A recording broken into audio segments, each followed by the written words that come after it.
It is great to be back at Falls Church.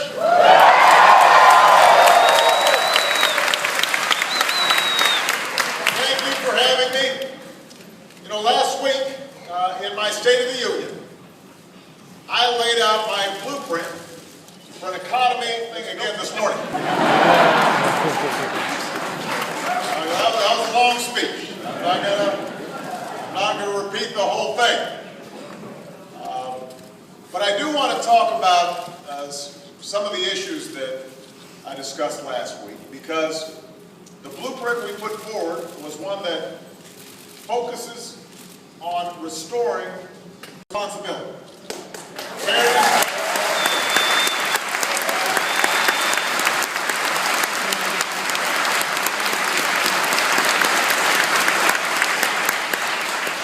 Now, we know what happens, because we've just seen it, what happened when we strayed from those values.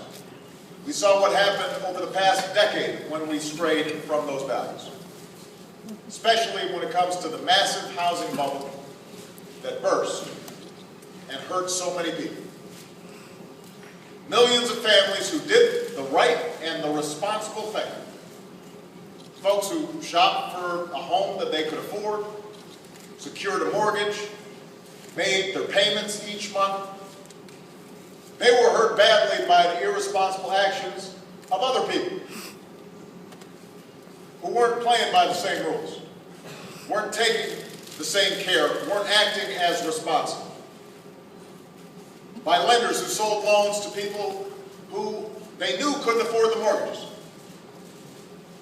And buyers who bought homes they knew they couldn't afford. And banks that packaged those mortgages up and traded them to reap phantom profits, knowing that they were building a house of cards. It was wrong. It was wrong. It triggered the worst economic crisis of our lifetimes.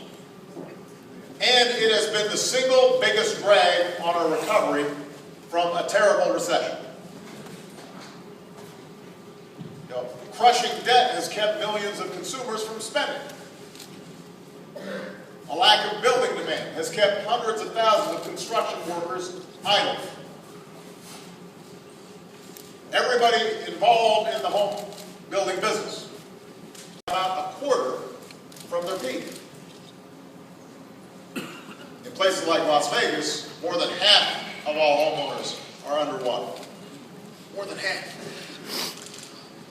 So it's going to take a while for those prices to rise again. But there are actions we can take right now to provide some relief to folks who've been responsible, have done the right thing, and are making their payments on time. Already, thanks to the outstanding work in part of my Secretary of Housing and Urban Development, Sean Donovan, who's here today.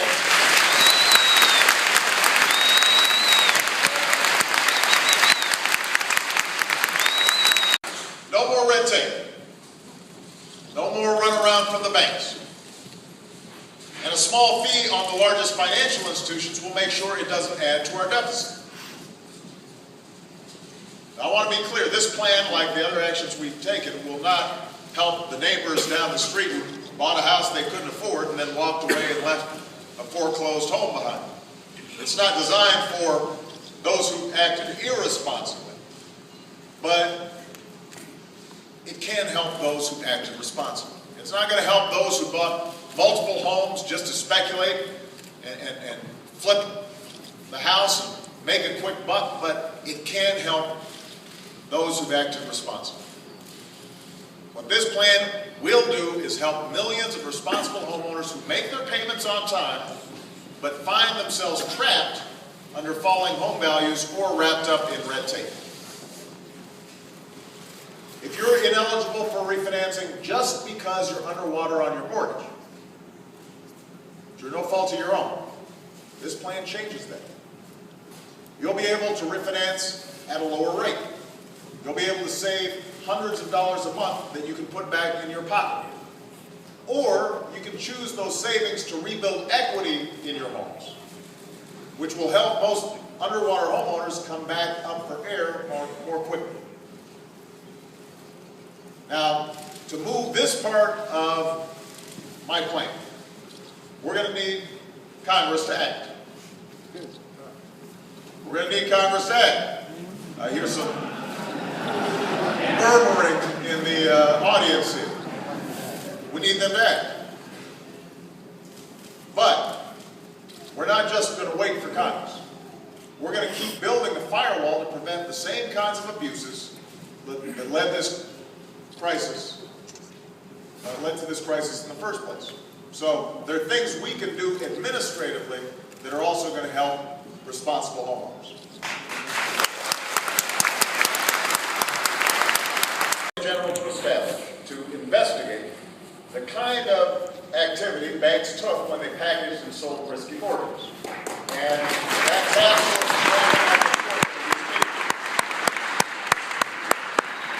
we're going to keep at it and hold people who broke the law accountable and help restore confidence in the market. We're going to speed assistance to homeowners.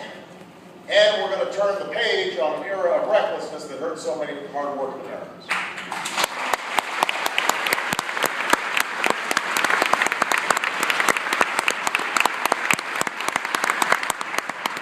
Today, I'm also proposing a homeowner's Bill of Rights. One straightforward, no more hidden fees for conflicts of interest. No more getting the runaround when you call about your loan. No more fine print that you use to get families to take a deal that is not as good as the one they should have gotten. New safeguards against inappropriate foreclosures. New options to avoid foreclosure if you've fallen on hardship or a run of bad luck. And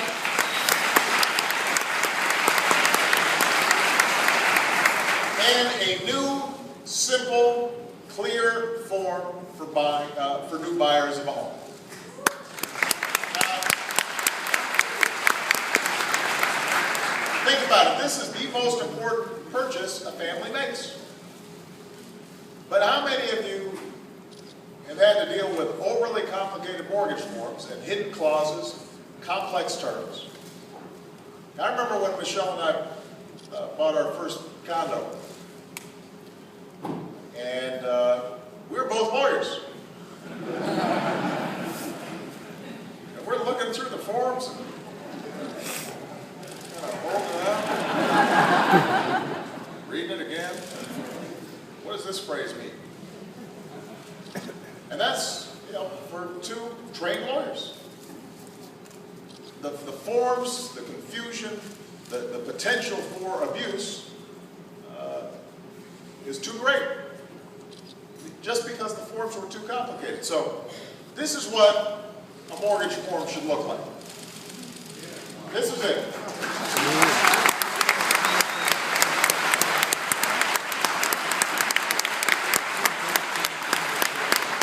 Now that our new consumer watchdog agency is finally running at full steam.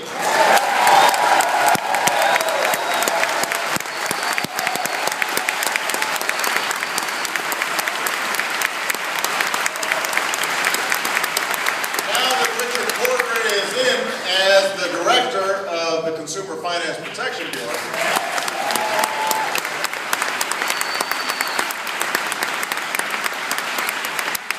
They're moving forward on important protections like this new, shorter mortgage form. Simple, not complicated. Informative, not confusing. Terms are clear. Fees are transparent. This, by the way, is what some of the folks in Congress are trying to roll back and prevent from happening. I guess they like complicated things that confuse consumers and allow them to be cheated. I prefer actions that are taken to make things simpler and easier to understand for consumers, and making it the best deal possible, especially on the biggest single investment that most people will ever make.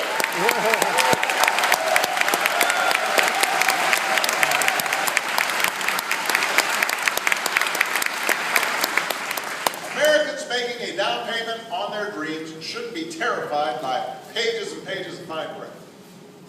They should be confident they're making the right decision for their future. And there's more that we're announcing today. We're working to turn more foreclosed homes into rental housing because, as we know, the heights of the housing bubble reached before it burst, those were unsustainable. And it's going to take time to fully recover. That requires everybody to do their part. As much as our economic challenges were born of eroding home values and portfolio values, they were also born of an erosion of some old-fashioned American values. An economy that's built to last, that's on a firm foundation so that middle-class families have a sense of security, and those who want to get in the middle class can make it if they're working hard. That demands responsibility from everyone. Government must take responsibility for rules that are fair and fairly enforced.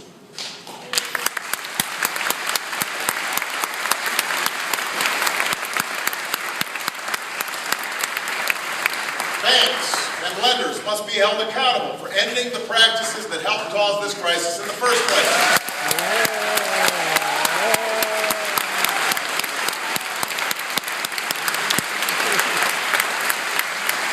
And all of us have to take responsibility for our own actions, or lack of action. So, I urge Congress to act, pass this plan, help more families keep their homes, help more neighborhoods remain vibrant, help keep more dreams defended and alive.